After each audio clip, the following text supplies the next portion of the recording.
Boa noite a todas e todos. Essa é a mesa principal da calorada, tanto da história quanto da geografia, né?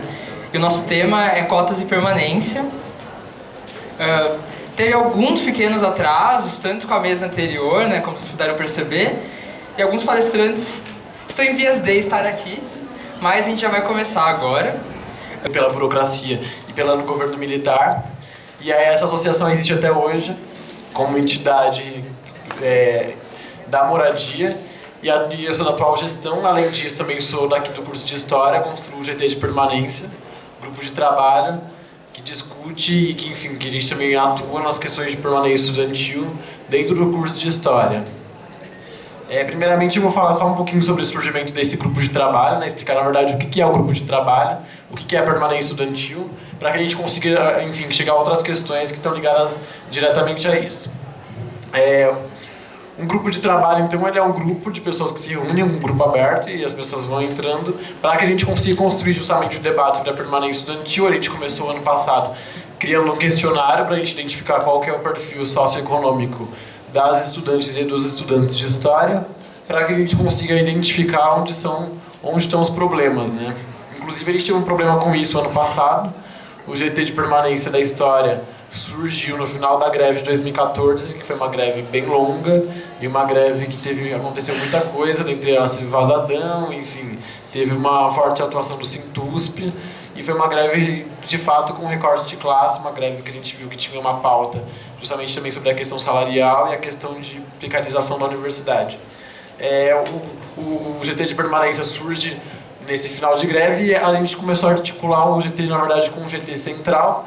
Esse GT Central era um GT que começou a acontecer semanalmente na Amor CRUSP, normalmente no último dia letivo da semana, então normalmente caíam às sextas-feiras e em caso de feriado, ia, por exemplo, feriado na sexta ficava na quinta.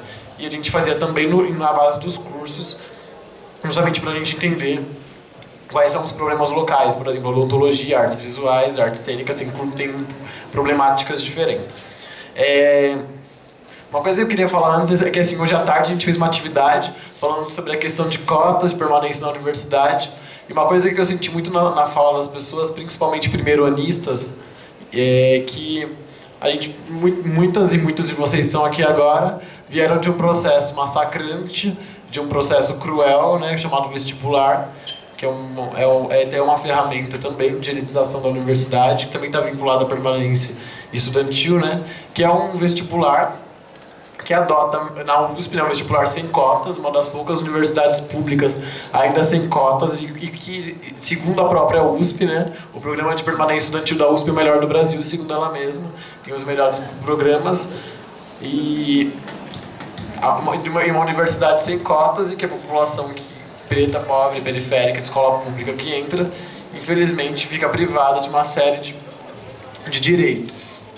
Esse processo do vestibular, de fato, é um processo massacrante. A USP não tem cotas, mas usa outros dois tipos de bonificação para conseguir, de fato, maquiar o que seria a existência de cotas, né? Fazendo um gancho com uma discussão que vai vir logo adiante, que é o Inclusp e o PASUSP, né? O Inclusp e o PASUSP, né? O Inclusp foi criado justamente para estudantes de escola pública para conseguir uma bonificação ao prestar o vestibular, e o PASUSP criado para ingressantes que saíram agora do terceiro ano do ensino médio. E a gente começou a verificar alguns problemas, inclusive foram citados na atividade anterior, que aconteceu hoje à tarde, por exemplo, com o próprio método de ingresso e a relação que isso tem com o ingresso da população, que já é marginalizada na sociedade quando ingressa na universidade, né? O Inclusp, atualmente, a configuração dele é de que ele vai se destinar a estudantes de escola pública, pessoas que vieram de escola pública, que tenham baixa renda, e um grupo chamado PPI para pessoas não brancas. No ano de 2014, por exemplo, menos de 30% dos inscritos no vestibular vieram de escola pública, de que ingressaram no vestibular eram de escola pública. E esse percentual ele é visto desde a década de 2000, né? Um professor chamado Valdeci de Janás, lá das Geociências, ele é chefe de departamento de Geociências, ele fez uma pesquisa justamente falando que dos anos 2000 até 2014, o perfil do estudante, do ingressante da USP é muito parecido, né? 80% de ingressantes são de cor branca sem alteração nesse intervalo entre 2000 e 2014. Então a gente viu bem fortemente essa questão racial, que 80% nesse período, e mesmo com a aplicação do PPI e diversas outras bonificações que a universidade usa para maquiar a não utilização de cotas para pessoas não brancas, faz com que a configuração também do perfil de estudante permaneça igual. No quesito permanência estudantil, esse ano a Morcrusp, né, da gestão Levanta Crusp, a gente estava fazendo uma atividade que aconteceu também em 2010, que é começar a ocupar o CRUSP justamente, mesmo que não pelas vias, entre aspas, legais, né? O CRUSP, o conjunto residencial da USP, ele surge também nesse contexto de classe, né? A FUVEST não existia antes da década de 80. Antes da década de 80, os métodos de ingresso eram similares a de outros países da América Latina, que ainda não há vestibular hoje em dia. E que aí, depois da década de 80, a FUVEST foi criada justamente para tirar das costas do Estado a responsabilidade do não aumento de vagas das universidades públicas e para passar a culpar o indivíduo e embasar essa meritocracia que está vigente até hoje e que é uma meritocracia que ela é muito reproduzida, né? E como eu dizia anteriormente, a gente está fazendo justamente uma atividade de reocupação do CRUSP, mesmo que por essas vias não legais coloco entre aspas, porque é muito estranho uma moradia que é de estudantes, a gente falar que está morando ali, e conseguir caracterizar o que é legal, o que não é legal, né? E o que é ilegal é uma coisa muito estranha, e que são fatores que vieram, na verdade, depois dos anos 90, né? O CRUSP foi criado na década de 60, entre a década de 60 e 50 e 60, justamente porque ia acontecer aqui na cidade de São Paulo os Jogos Pan-Americanos. Os Jogos Pan-Americanos rolaram, tudo aconteceu e o CRUSP ficou lá vazio, né? 12 blocos vazios. Os 12 blocos vazios tinham 2 estudantes da Escola Politécnica, na época, em 1963, que estavam dormindo na Praça da República, depois de ingressarem na USP, e aí sabiam que tinham blocos da moradia estudantil que seria prometido pela universidade para ser moradia estudantil vazios. Esses estudantes, então, eles ocupam um apartamento que está vazio. No outro dia, a cidade universitária, que tinha um tamanho muito diferente do que tem hoje, né, que se resumia basicamente do espaço da Faculdade de Educação até ali na Escola Politécnica, os barracões, ele era um espaço muito mais reduzido, e a cidade universitária estava sabendo justamente da ocupação que estava acontecendo. Com o tempo, outros estudantes perceberam que também precisavam da vaga, que tinha ali a moradia, aos poucos a moradia estudantil foi sendo ocupada. E até que gerou uma ocupação de mais de 2.000 pessoas, e que essas 2.000 pessoas estavam engajadas justamente com a questão da moradia, essas políticas de permanência que estavam acontecendo ali. Nessa mesma conjuntura histórica, se inicia a ditadura militar no Brasil, e que aí o conservadorismo, a interferência norte-americana aqui é algo que a gente vê com muito mais força, e aí com isso também a universidade ela é muito afetada. Nessa década, nesse período, o movimento estudantil ele passa por uma grande agitação muito diferente do que a gente passa hoje. E aí uma assembleia da UNE, né, anterior à Ibiúna, que foi uma grande assembleia, inclusive, que teve a intervenção militar dentro dela, assim, aconteceu em 1967 no CRUSP. O CRUSP era um foco justamente de luta, né, e de resistência aqui na cidade de São Paulo para as investidas da política da ditadura militar no Brasil. A universidade, em 1968, usa a tropa de choque para expulsar os estudantes que estão ali ocupando as vagas do CRUSP. E aí, depois disso, o CRUSP passa a ser ocupado por órgãos da burocracia, né? A burocracia pega e transforma em museus, departamentos e órgãos da reitoria. Atualmente, né, uma herança desse mesmo período de ditadura militar, 2 blocos, o K e o L, foram pegos pela reitoria para órgãos administrativos, e eles permanecem até hoje nessa mesma configuração. Os blocos H e J foram demolidos nesse mesmo período, porque a ideia era justamente demolir o CRUSP, né? O bloco G para frente não foi demolido justamente porque gerou um cordão humano que protegeu esse bloco. Esses blocos foram demolidos justamente com umas propostas da universidade de criação de uma avenida da universidade, e que seria uma avenida que ia ligar o Portão 1 até a Praça do Relógio, que era uma avenida que deveria então derrubar os blocos que passavam por ali. Atualmente os blocos K e L, né, que representariam também parte da moradia estudantil, são órgãos da universidade, órgãos da burocracia universitária. E na década de 80, né, quando começou a ter reabertura econômica, final da década de 70 início da década de 80, a gente percebe que, os estudantes percebem que, na verdade, aquele espaço, ele era um espaço estudantil que tinha que ser recuperado, ele passa a ser reocupado pelo USP a partir de então. E aí, quando passa por essa nova reocupação, né, com o tempo, a universidade, junto com os seus outros métodos, criado justamente para legitimar essa universidade que a gente conhece hoje, como a própria criação da FUVEST, cria então a COSES, Coordenadoria de Saúde e Assistência Social. As nossas assistentes sociais atualmente na universidade são enfermeiras, e o nosso o nosso superintendente de serviço social da USP, da assistência social da USP, Valdir Antônio Jorge, ele também superintendente do hospital universitário e também chefe de departamento da odontologia, e esses são cargos que eu sei, que ele deve ter mais também, que eu não sei. E ele é um dentista, né, justamente superintendente da questão que a gente considera como permanência estudantil, que a gente falou anteriormente. Passa a ser criado então um órgão para conseguir gerir a moradia que anteriormente foi autogerida. Esse mesmo órgão atualmente é responsável pelo ingresso de estudantes na moradia estudantil e para conseguir designar para quem vai as bolsas e quais bolsas a gente vai ter, colocar aquela pontuação e tudo mais. E aí a gente se pergunta, né, então, mas afinal, o que é a permanência estudantil e qual é a relação dela com essa mesa, por exemplo, né? A permanência estudantil, ela é justamente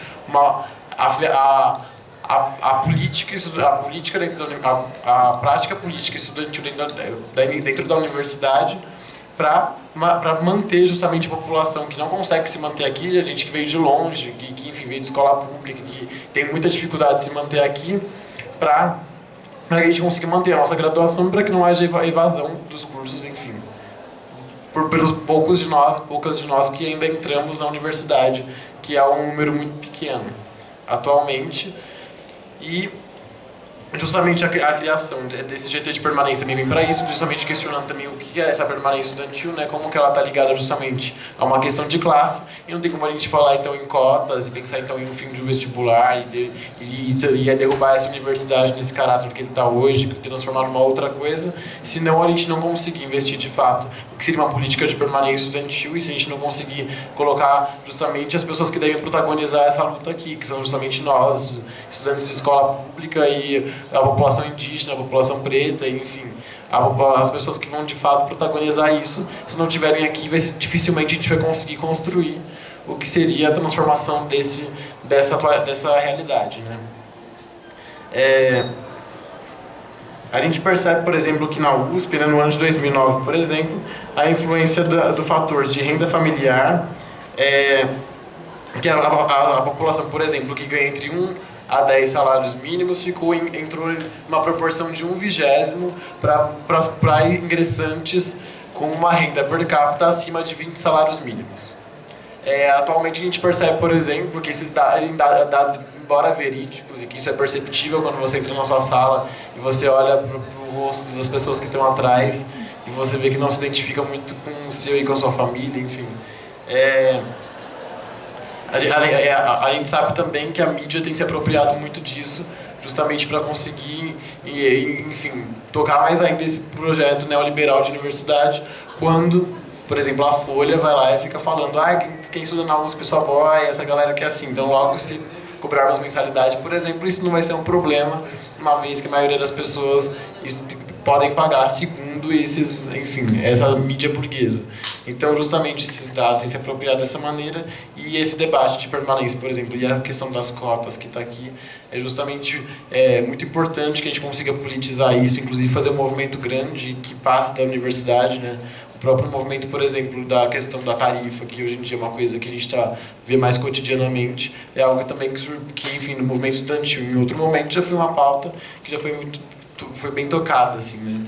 que hoje em dia a gente também vê que está numa outra configuração, movimento estudantil, bem diferente da década de 70. Então, justamente por isso, porque a ideia justamente dessas mídias, dessas empresas, justamente se apropriar desse espaço e justamente colocar esse tipo de argumento, né, que estudantes da USP podem pagar a mensalidade e a USP pode, então, ser privatizada, né. Eu lembro que o ano passado eu fiz um projeto na USP, eu estava fazendo um trabalho aqui no Instituto de Ciências Farmacêuticas, na Faculdade de Ciências Farmacêuticas aqui em cima, aqui no Queijinho.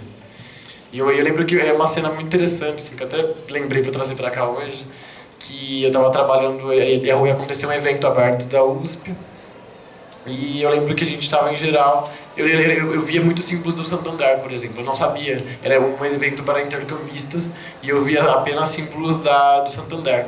E eu achei estranho porque estava escrito em tudo Santander Universidades, e não tinha USP, por exemplo, Universidade de São Paulo, Universidade Pública muito menos. Enfim, em todos os espaços estava escrito Santander Universidade, e o pessoal intercambista estava vestindo inclusive uma camiseta do Santander Universidades. A gente tem uma bolsa chamada Bolsa Santander, que também é uma bolsa que está ligada justamente à questão da permanência estudantil. No ano de 2010, aconteceu um processo muito parecido que a gente está sofrendo agora, a falta de vagas no CRUSP, que é um processo também que acontece já tem um bom tempo, justamente porque a quantidade de estudantes da USP, por exemplo, a USP tem 90 mil estudantes, aqui no campus da cidade universitária, não sei dizer ao certo quanto tem, mas são 60 mil só na cidade universitária aqui no Butantã, e a gente tem oficialmente em cerca de 1.300, 1.350 vagas para moradia estudantil. A gente está mais ou menos nessa faixa, e aí não dá para mensurar o certo, porque essa configuração ela varia muito. Tem apartamentos que moram 4 pessoas, outros que moram 3, outros que moram 2, então enfim. Na Universidade Federal de Viçosa, por exemplo, existem 1.500 vagas na moradia estudantil para 15 mil estudantes. Logo, a proporção de estudantes na Universidade Federal de Viçosa, se a gente for comparar com a USP, a questão da moradia estudantil, ela é bem discrepante. E que eu lembro que eu perguntei para esse pessoal de Viçosa também já, mas como assim? Eu estudante, eu fiquei chocado, eu falei, como pode ter esse tamanho de vagas, né? E eu comparei muito com a USP, a galera falou assim que foi porque eles chegaram lá, não tinha moradia, e o pessoal começou a fazer rebelião. E aí eu perguntei o que seria rebelião, aí eles disseram que eles começaram a arrancar tudo de dentro da moradia, da reitoria, onde eles podiam estar, e começaram a tacar fogo em tudo. E aí teve uma hora que a universidade teve que ceder, ou eles tacam fogo na gente, ou a gente constrói moradia, né? E que na USP teve uma greve de 2007, que foi uma greve também que foi muito parecida com esse movimento, que arrancou o bloco A1, que é o bloco mais novo que hoje tem no CRUSP, que foi concluído também na greve de 2011, quando teve a ocupação da reitoria também no bloco KL. E que justamente também foi uma greve que também conseguiu arrancar um bloco, e também pensando justamente nisso, tipo, o pessoal tinha uma reunião com a Sueli Vilela mandou uma pessoa para conversar, e o pessoal ocupou a reitoria ali mesmo, e aí dali a gente começa então a engajar uma luta também por isso, assim. Então a gente tem um histórico de luta justamente pela questão de permanência estudantil aqui, mas que atualmente a gente ainda sofre por uma questão muito problemática, assim, né?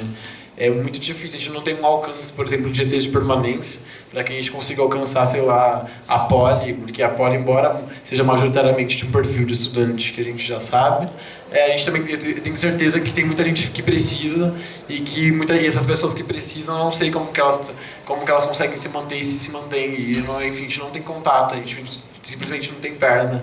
A USP também é muito grande, eu nunca fui no campus de Piracicaba, enfim, e tem USP Santos, enfim, existe uma série de outros lugares, São Carlos.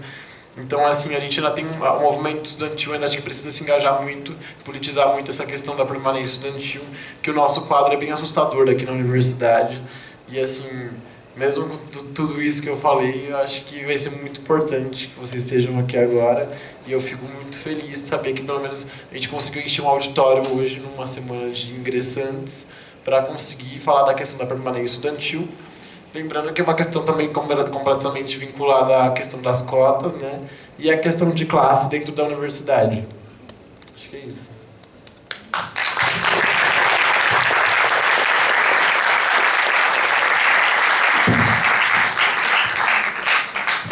Antes de eu passar a palavra para a próxima pessoa, eu queria falar um informe que eu esqueci de dar, e aí tem uma pessoa olhando para mim, assim, esqueci de dar o informe. Depois da mesa, vai rolar o Geotour, pra quem é da geografia, e é do noturno, que ainda não passeou pelo prédio mais cedo. Não, E ela na verdade, não vai mais? Não, gente, Oi. desculpa, vou reinformá-lo. Ninguém avisou ainda.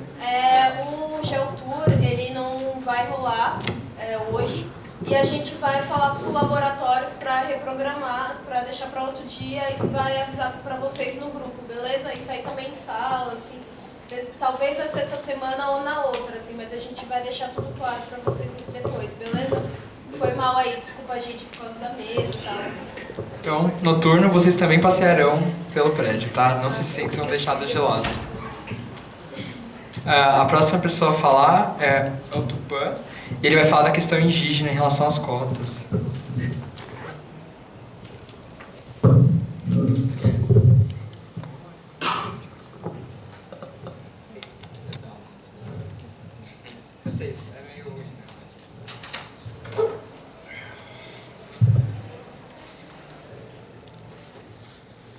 Boa noite. Na minha língua seria Carudio.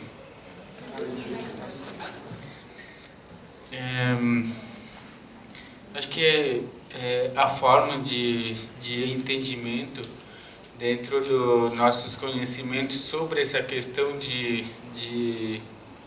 do processo educativo para o nosso povo. Ele tem uma figura totalmente diferenciada das coisas que a gente entende, assim, que, por exemplo, para a criança que estuda dentro que a gente prepara o futuro dessa criança, a educação em si, a gente aprende dentro da família. Então a gente aprende e ensina as crianças a ter o que o branco chama de respeito com outras pessoas, com outras crianças. O modo de vida, ele tem que reconhecer isso, né? Que dentro da cidade isso é completamente diferente.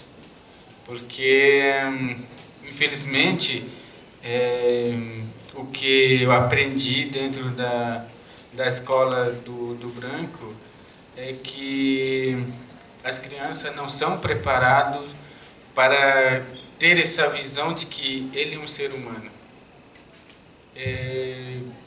Dentro da escola onde eu estudei,